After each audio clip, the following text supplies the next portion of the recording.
Hello everyone and welcome back to the 3T Path channel. My name is Giridhari, and here today I'm going to be talking about a really important point called interoception. I'm going to explain what it is, why it's important, and why it's so connected with ancient yoga. So first of all, if you like this kind of content, don't forget to like and subscribe. It doesn't cost you anything and I really appreciate it. So, what is interoception? Interoception basically means having perception of the interior of yourself. So perception of what's going on inside your body. What happens normally is, especially these days, we're like so in the head, we're like just, I think everything's going so fast and so many thoughts and blah, blah, blah in our head, pings here and notifications there. And we're moving so fast that it's very easy. A lot of people just kind of get stuck like neck above. They kind of forget they have anything below the neck. I don't know if you've had that feeling, but people just kind of like forget about the rest. They're always just in the head. And that actually happens. So people kind of lose connection with their body, with what's going on in their body. So interoception is to develop and maintain this perception of what your body is doing. Just keep that actually somewhat conscious. Bring that up higher in your consciousness level in your mind. Why is that important? Because your body, it's one thing, like the brain and it's actually just one thing. It's not, you don't just live like in the brain and the mind. You really have a whole connection.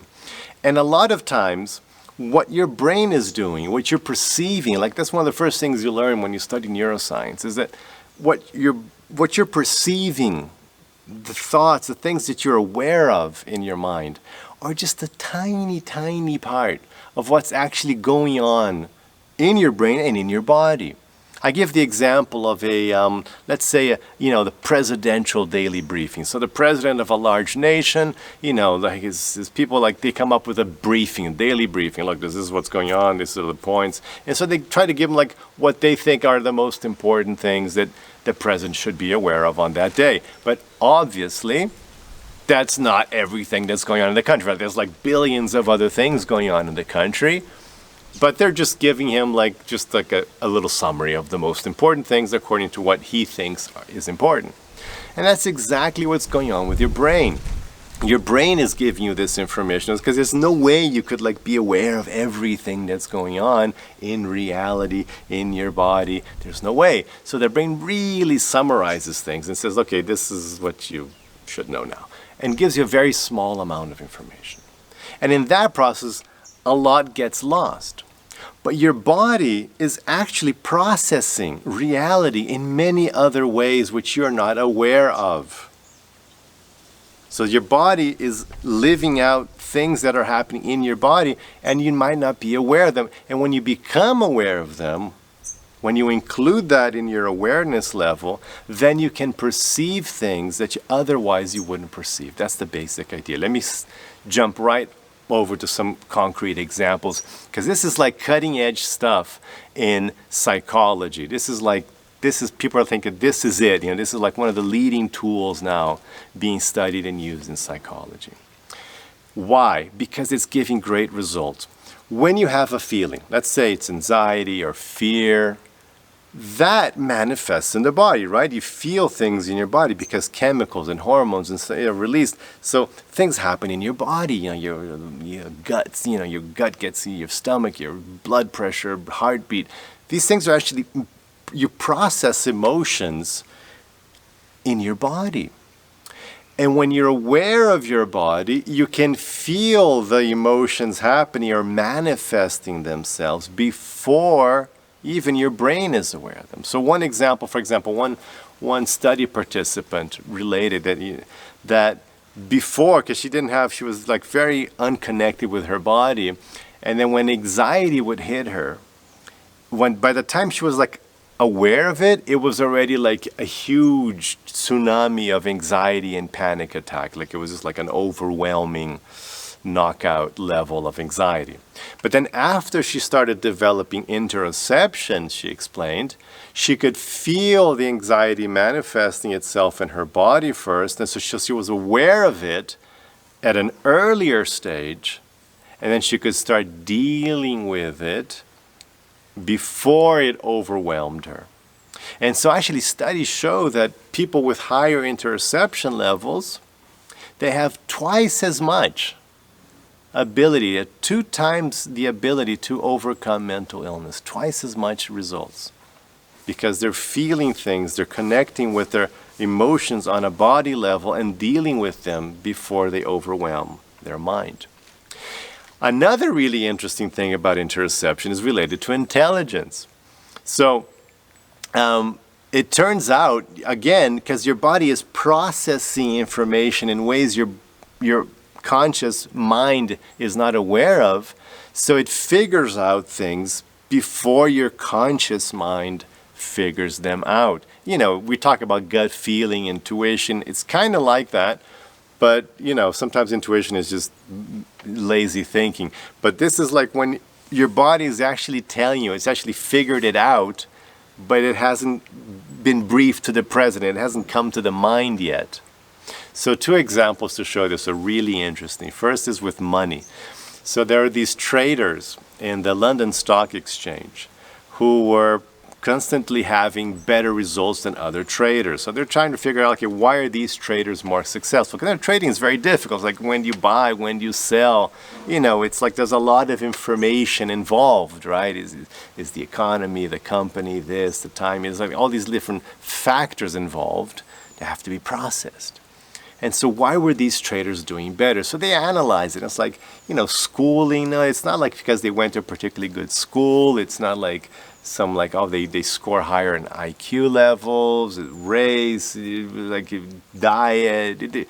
Nothing, there was nothing there. But there was one thing, there's only one thing stood out. These traders had the ability to perceive their heart rate, which is a simple point of interoception. I mean, can you just tell, can you feel your heartbeat? Just normally, not when you're like, you know, agitated, but can you feel your heartbeat? So they could do that. So they had higher, so basically the only thing they had going for them was interoception. And because of that, they were, you know, being more successful as being traders. Another great example. This is from a neuroscience study done in the 90s. So what happened is they got these subjects over, and they had 4 decks of cards, okay?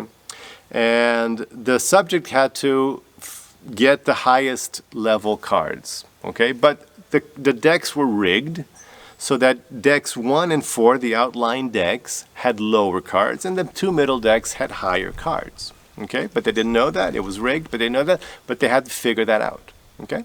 And so, you know, every time they would flip a card, and then they would just, going like that, they would figure out which decks were better. However, the subjects had a little sensor on their hands, on the hands they were using to pick up the cards. And they couldn't see the results of these sensors, but the researchers could. And so, as they were flipping through, it turns out that by the 4th round, by the 4th time they were picking a card, the sensors on their hands were already showing a difference when they were coming to decks 2 and 3. However, it took them, on average, 50 rounds for their minds, for them to like consciously understand that decks 2 and 3 were better. It took 50 rounds for the mind and only 4 rounds for the body to figure out. It's really interesting. So it's a way to expand your intelligence, to be connected, to have better decisions. Now, when I read about interoception, I was like, wow, I've actually been doing this for decades. Why? Because in yoga, we're always doing interoception. If you study yoga, I mean, there's like different lines of yoga, different practices, different objectives, you know, throughout historical, you know, like historical practices and what to speak of today. But, you know, always in history, like people had different techniques and goals.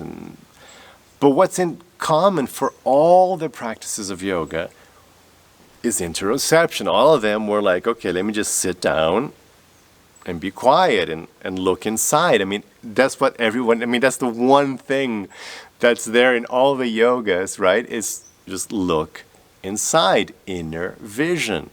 You know, you look inside to your mind, look inside looking for God, but you're always looking inside, perceiving things. And I'm always teaching about the importance of, like, you know, going inside every day, you know, collecting yourself, being with yourself, perceiving yourself. You know, and of course, when you speak of Hatha Yoga, where you're actually doing the asanas and you're super like, oh, where's my arm? It's here. It's, you know, it's all about interoception. So it turns out that yogis have been doing interoception. That might be one of the reasons why yogis, you know, both modern yogis and of course over time, report having mental clarity, you know, making good decisions, having good lives, because we're connected with our whole selves. So I was thinking, like, maybe that's why, you know, by the grace of God, I've had this really nice life with good decisions, you know, with mental clarity. Maybe it's because I'm always doing this. Now there's a name for it. Now I understand. Like, now the science is there to show me that it was true. Because I'm always like feeling inside and connecting inside, and so you can feel perception, you can decide better, you can make better decisions, because it's not just in your mind. You really like get the whole like body to like give the opinion on what to do and where to go. You know, of course we're calling out to God as well, but by doing that you're not connecting to the whole. It's really interesting. So we're always been doing that in yoga. So, but how to develop it? What are the specific techniques to develop interoception? Well, there's two things I'm going to tell you, but before I do, one point is the importance of exercise.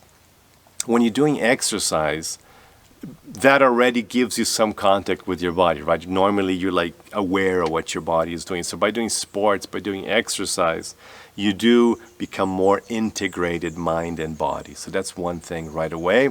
And second point, by doing aerobic exercises, your heart becomes stronger, so it reacts less intensely to demands, right? That's the whole point. And this works for emotions as well.